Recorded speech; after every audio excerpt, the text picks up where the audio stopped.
Oh, Georgia, thank goodness you're here. Ginger snapped back to the present. An elderly white-haired woman in a high-collared blouse and a brown floor-length velvet skirt sat on the edge of a green velour high-backed chair. Her brass-top walking-stick was propped up beside her. She wrung a white lace handkerchief between wrinkly, age-spotted hands. Ambrosia often reverted to the use of Ginger's Christian name when she was wound up. "Hello, grandmother," Ginger said. The older woman didn't waste a moment for pleasantries. "I just can't bear it any longer. Not only are strangers continually underfoot, now this, a poltergeist. I'm barely mistress of my own home." Ginger and Haley sat on the settee. "Oh, hello, Miss Higgins," Ambrosia said as an afterthought. She didn't share Ginger's enthusiasm in bringing the lower classes into their confidences, especially foreigners. "Hello, Lady Gold." Felicia rang the bell and ordered tea. "Strangers underfoot?" Ginger asked. "What do you mean by that?"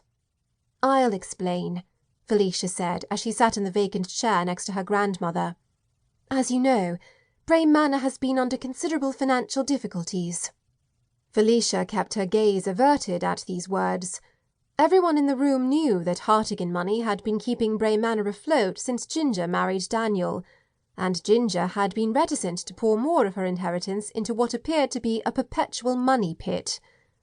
"Well," Felicia continued with a smile, this time locking her gaze on Ginger, "I came up with a plan.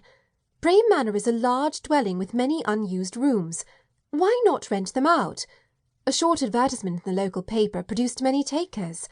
In fact, we now have 3 associations that meet regularly: the Knitters' Circle, the Stamp Collectors, and a Gardeners' Association." Ginger was impressed with Felicia's ingenuity. "What an ingenious idea," she said. Ambrosia knocked her walking-stick on the floor. "It is not an ingenious idea. It's sordid and dreadfully humiliating. If we're that hard up, we should just let the place out and move elsewhere." "Grandmamma," Felicia said with a tinge of impatience. Ginger had no doubt the two of them had discussed this topic ad nauseum. "We've tried that. No one wants a big house like this." Ambrosia snorted and stared out of the window. "Still, I can barely raise my head in public. It's like living in a museum with strangers plodding along, staring and making comments on my things." "We're no longer in Victorian times, Grandmamma," Felicia said, her tone haughty. "We live in the modern world now. Scandals are perfectly screaming." Ambrosia huffed.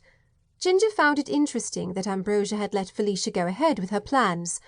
As the matriarch, she could have stopped her granddaughter if she really wanted to.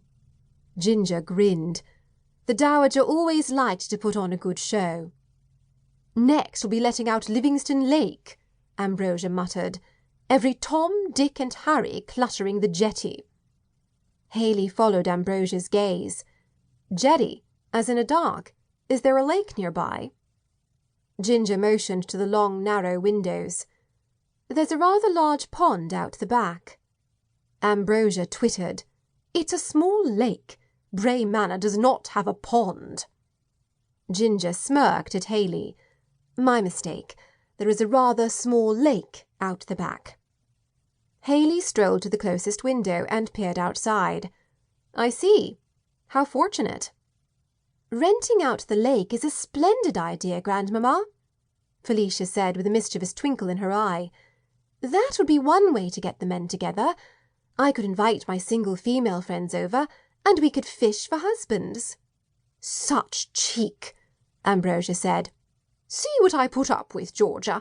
An insolent child, and strangers in my home." "Come now, Grandmamma," Felicia said. "You find it convenient too." To Ginger and Haley she explained. "Grandmamma is a member of the knitting circle. They meet here at Bray Manor." Ambrosia harumphed. "One has to do something to keep occupied. Besides, the parish hall is damp and draughty. My joints ache when I'm there, and quite frankly, I don't enjoy the smell."